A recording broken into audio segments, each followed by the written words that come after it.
Fala pessoal, sejam todos novamente muito bem-vindos ao canal Mentoria Residência. Meu nome é Lucas Oliveira, sou R3 de Medicina de Emergência do Hospital de Clínicas de Porto Alegre. Hoje estou aí como monitor do programa do Mentoria Residência, já no terceiro ano desse lado aqui, que é muito gostoso estar do lado de cá para trazer conteúdo para vocês. Então sejam muito bem-vindos aqui. E o que a gente vai trazer agora? O que eu quero falar? Eu quero falar para vocês sobre o que é residência médica. Como é a prova de residência médica? Eu imagino que você está aí agora no momento da vida começando a falar na sua formação do que é residência médica, ou que todo mundo fala sobre prova de residência, todo mundo fala sobre eu tenho que estudar para isso, eu tenho que fazer cursinho, o que eu tenho que fazer? E vou tentar clarear para você um pouquinho agora aqui o que é de fato essa residência médica e como funciona esse processo todo, tá bom? Então vem comigo aqui para a gente começar a trocar uma ideia sobre isso, tá? Bom, o que é residência médica? A residência médica ela é a especialização do médico, vamos dizer assim. A gente se forma como generalista, não clínico, como falam por aí, inclusive é a clínica médica, que é o conhecimento da população, mas enfim, a clínica médica é uma especialidade, seria o especialista em doenças da saúde do adulto, né? Então, costuma ser aí um pré-requisito para várias áreas. Por exemplo, se você quer fazer cardio, se você quer fazer pneumo, se você quer fazer endócrino, se você quer fazer reumato, por exemplo, você tem que passar por esse pré-requisito que é a clínica médica, tá? Além de ser aí capacitado a atender todos os tipos de saúde do adulto, você também entra nesses pré-requisitos. Então tem esse caminho. Se você quer ser cardiologista, você tem que fazer 2 anos de residência de clínica médica antes disso aí, tá? Então, na residência médica, justamente esse momento de especialização, seja cirurgia, seja neurocirurgia, seja neurologia, seja medicina de emergência, como eu faço, por exemplo, nós nos formamos generalistas e o momento da residência médica é justamente esse momento que você dá esse passo para a especialização, para de fato ser especialista em alguma coisa e conseguir se declarar, enfim, atender também os pacientes relacionados a isso aí, tá? E justamente entra naquele ponto, para que serve a residência médica? No geral, a residência médica, além de um tempo de preparação técnica, intelectual e de competências, você também aí entra para o registro de especialização e tudo mais, essa questão de autodenominação, para você se intitular um especialista, por exemplo. Eu só posso assinar como cardiologista se eu tiver, por exemplo, um RQE de cardiologia, por exemplo, e isso passa pelo período de residência médica. Hoje, no Brasil, quem regula isso é o MEC, né, o Ministério da Educação, na maioria dos casos, claro que tem algumas variáveis, mas é tudo ele meio regulamentado por isso. E dentro do Ministério da Educação, eles disponibilizam vagas para o hospital. No vestibular, quando a gente faz as nossas provas, a gente se vincula a uma instituição, a uma universidade, por exemplo. Eu, por exemplo, fiz na Universidade de Cuiabá, então meu vínculo foi com o vestibular com a Universidade de Cuiabá. No momento da residência, o processo seletivo, ele é via instituição hospitalar, ou seja, você se vincula ao hospital. No meu caso, o Hospital de Clínicas de Porto Alegre, por exemplo.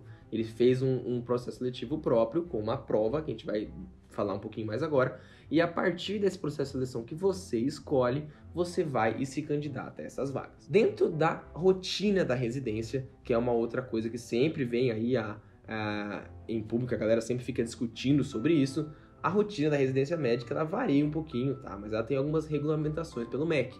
Em geral, elas competem a 60 horas semanais, tá? O médico residente ele trabalha de 60 horas semanais, se você fizer uma conta rápida, daria 5 plantões de 12 horas por dia, de segunda a sexta, 12 horas, geralmente isso. Claro que varia um pouco, tem algumas que não respeitam, algumas que são a mais, enfim, isso é uma outra discussão, mas essa é uma noção, um norte para você entender como funciona, tá? E aí vem aquele questionamento, você recebe alguma coisa quando você é residente ou não? Sim, hoje você recebe, vou deixar aqui o valor, olha aqui, esse aqui é o valor, R$ 3.569, uns quebradinhos que vai estar escrito aqui, que é o que você recebe líquido. Você recebe um valor maior bruto, se é descontado, você recebe esse valor por esse período de trabalho, tá? Então são R$ 3.569 e uns quebradinhos que você recebe para todo esse seu serviço nesse período, tá? A residência vai variar a duração dela de 2, 3 anos, até 5, 6 anos, né? Hoje neurocirurgia são 5 anos de especialização, tem uma conversa de se tornar 6, então varia um pouquinho da sua instituição, da sua escolha de especialidade. A minha, por exemplo, são 3 anos de especialização,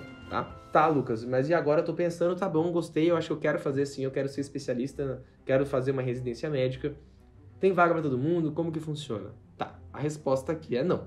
A resposta é não tem vaga para todo mundo, né? A gente tem visto um aumento, um crescimento nas vagas para a faculdade de medicina, mas as vagas de residência não têm aumentado tanto.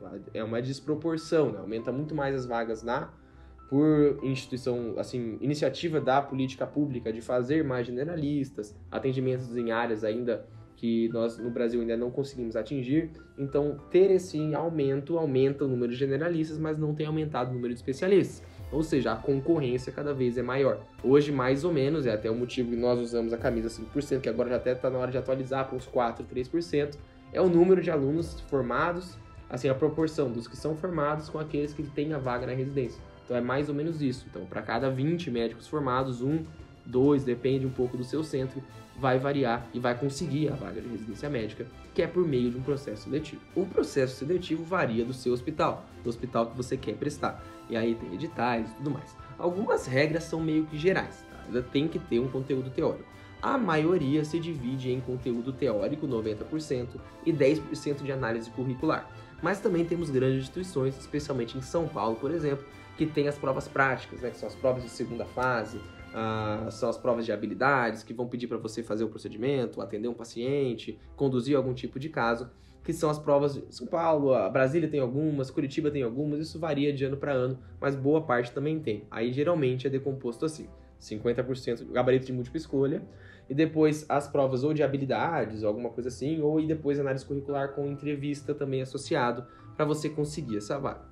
Dentro do processo seletivo, você se candidata no momento que você já é graduado, tá? Você só consegue entrar no programa de residência se você já tem o seu CRM do estado de competência vigente. Ou seja, você precisa estar formado para assumir a vaga. Não necessariamente você precisa estar formado para fazer a prova do processo seletivo como um todo. Então, isso daí costuma ser o seguinte, você forma no final do ano, as provas são ali entre novembro, dezembro, janeiro, mais ou menos. Agora, teve um movimento novo do pró-residência, de começar algumas provas no meio do ano, mas ainda são poucas instituições. Hoje, a maioria das provas são no final do ano.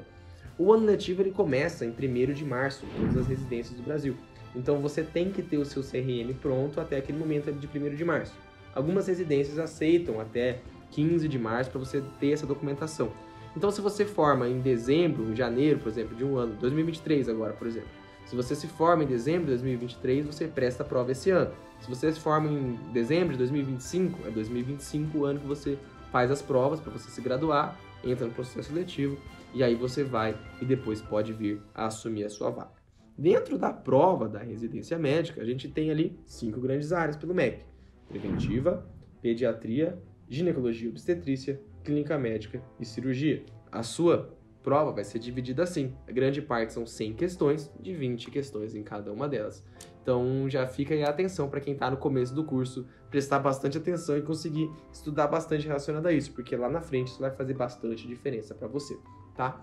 Então, se você não é ainda inscrito aqui no canal do Mentoria Residência, fica aí o convite para você, praticamente um pedido para que você se inscreva, para que você conseguir escutar e cada vez participar mais da nossa metodologia.